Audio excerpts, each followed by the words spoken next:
Les artisans de Diourbel revendiquent la distribution du restant de l'appui financier dédié au secteur de l'artisanat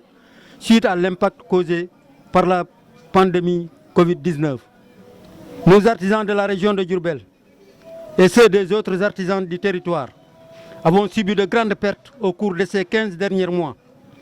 mars 2020 et juin 2021.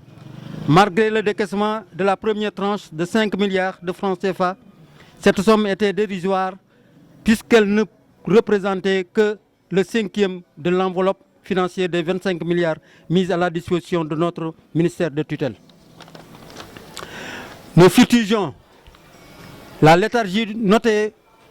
depuis l'arrivée du docteur Amadou Ndiaye, ministre de l'Artisanat et du secteur informel. Il tarde à faire une distribution des fonds aux ayants droit. C'est pourquoi nous exigeons le décaissement de 20 milliards destinés aux artisans sénégalais. Nous saluons néanmoins la mise à la disposition des 25 milliards, soit 2,5% des 1 milliard. Décision sous le règne du ministre Dame Diop.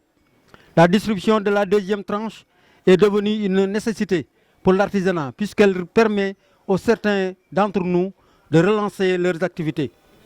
Cela est d'autant plus vrai qu'on est à l'approche de la Tabaski et qu'on veut vraiment rentrer dans notre fonds, puisqu'on entame une deuxième coup de force qu'on va mener d'ici peu de jours si rien n'est fait. Donc on adresse à monsieur le ministre de l'Artisanat de vouloir nous entendre, nous les artisans de la région de Diourbel.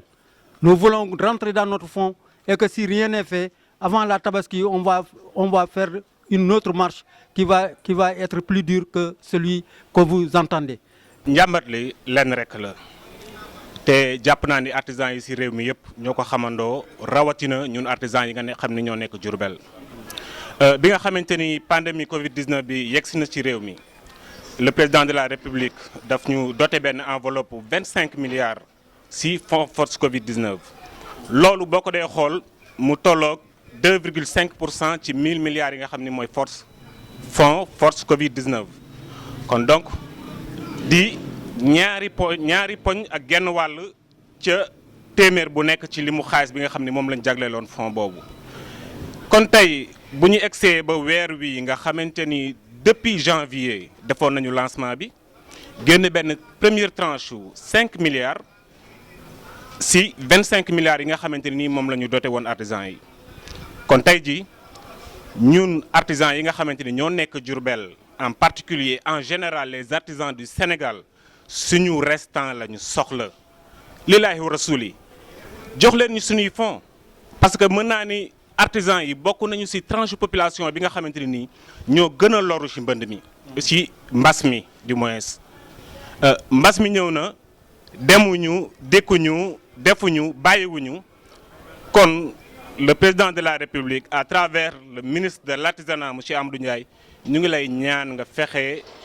artisans yi rentrer dans leurs fonds tabaski bi mu ngi jub si